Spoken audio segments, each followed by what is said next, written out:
इस वीडियो को देखने में जितना मजा आज आपको आने वाला है, शायद ही इतना मजा आपने आज तक महसूस किया हो। चेतावनी यही है कि आपको अपना दिमाग नहीं लगाना है, 5वीं क्लास का बच्चा जैसे बैठता है वैसे बैठ जाना है। यहाँ इस जगह पे किसी प्लांट का मेल गेमीट पड़ा हुआ था, और मेल गेमीट है तो उसके आसपास फीमेल का होना तो बनता है।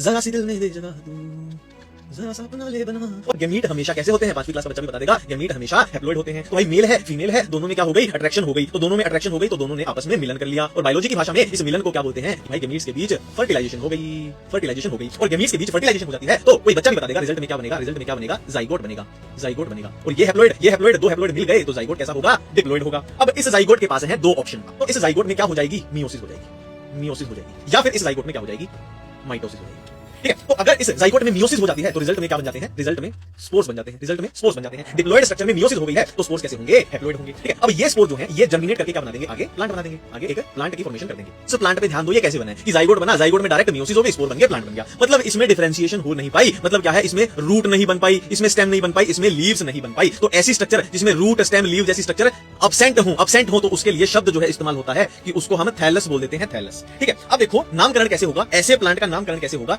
कि थैलस से वर्ड आया, थैलस से वर्ड आया क्या, थैलो, थैलस से वर्ड आया थैलो। मतलब इनके पास रूट स्टेम लीव ऐसी स्ट्रक्चर कोई प्रेजेंट ही नहीं है। और ये प्लांट है तो प्लांट से वर्ड आ जाएगा क्या, फाइटा, फाइटा। तो इन प्लांट को बोल दिया गया है थैलोफाइटा। और इनके एग्जांपल क्या है अपने पास, इनके एग्जांपल है एल्गी। ठीक है, अब इधर बात करते हैं, अगर जाइगोट में माइटोसिस हो जाए, सिंपली क्या है माइटोसिस, क्या है, इस सेल में क्या है, डिवीजन होती जा रही है। तो कुछ बीच की स्टेज को दिखा देते हैं लोग, इसमें डिवीजन होगी, 4 सेल बन गई, इस तरीके से फिर 8 तरह से बढ़ती जाएंगी। ठीक है, तो जाइगोट में डिवीजन होते ही क्या बन जाता है, माइटोसिस होते ही क्या बन जाता है, उसको हम क्या बोलते हैं, एम्ब्रियो बोलते हैं, एम्ब्रियो बोलते हैं। और ये डिप्लॉइड है, माइटोसिस हुई है तो ये भी डिप्लॉइड होगा। ठीक है, अब यही एम्ब्रियो आगे जाके क्या बना देगा, जैसे प्लांट बना था, यहाँ भी क्या है भाई, प्लांट ही तो बना है, प्लांट ही पढ़ रहे हैं। ठीक है, प्लांट बना देगा। अब इनका नामकरण कैसे होगा, देखो एम्ब्रियो से नाम आएगा क्या, एम्ब्रियो से नाम आया एम्ब्रियो, एम्ब्रियो। और प्लांट के लिए यूज हो जाएगा क्या, फाइटा, प्लांट के लिए यूज हो जाएगा फाइटा। तो ये बन गए एम्ब्रियो फाइटा। में भाई 4 टाइप के प्लांट आ जाएंगे, 1 2 3 4 डंडे हमने निकाल लिए। 4 टाइप के कौन से, एक हो जाएंगे ब्रायोफाइटा, ब्रायोफाइटा, एक अपने टेरिडो, टेरिडोफाइटा, एक अपने जिम्नो और एक अपने एंजियो। ठीक है, ये एम्ब्रियोफाइटा आ गए। ठीक है, अब एक कॉमन सेंस की बात बताने जा रहा हूं। एल्गी जो है सबसे प्रिमिटिव है, सबसे पहले आई, फिर उससे आगे एडवांसमेंट, एडवांस आई ब्रायो, फिर उससे एडवांस टेरिडो, उससे एडवांस जिम्नो, और सबसे एडवांस जो है एंजियो है। और एंजियो के 2 टाइप भी होते हैं, एक डाइकोट, एक मोनोकोट। अब देखो कुछ फीचर की बात कर लेते हैं, जैसे रूट स्टेम लीव्स हैं, ठीक है, और क्या है जैसे वेस्कुलेचर है, और क्या है जैसे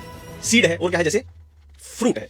रूट स्टेम लीव्स की बात करें तो एल्गी में रूट स्टेम लीव नहीं थी, ब्रायो में रूट स्टेम लीव जैसी स्ट्रक्चर आ गई थी, but true root stem leaf bryophytes में भी नहीं आई थी। तो ट्रू रूट स्टेम लीव पहली बार आई टेरिडोफाइट में, तो पहली बार इसमें आई तो इससे आगे तो सब में प्रेजेंट होगी, इससे पीछे सब में अब्सेंट होगी। वेस्कुलेचर की बात करें, जाइलम फ्लोएम, वो भी पहली बार अपने किसमें, टेरिडोफाइट में देखने को मिले, तो उससे आगे सब में प्रेजेंट होगा, पीछे सब में अब्सेंट होगा। सीड पहली बार किसमें आया, सीड पहली बार जिम्नो में आया तो उससे आगे प्रेजेंट होगा, उससे पीछे अब्सेंट होगा। फ्रूट पहली बार किसमें आया, एंजियोस्पर्म में आया तो उससे पीछे अब्सेंट होगा, एंजियो में प्रेजेंट होगा। नैरोगेम्स को ही स्पर्मेटोफाइट भी बोला जाता है। स्पर्मो मतलब सीड, सीड की बात हो रही है कि सीड बियरिंग कौन से हैं, सीड किसमें आ रहे हैं, जिम्नो में आ रहे हैं, एंजियो में आ रहे हैं। और क्रिप्टोगेम बिना सीड वाले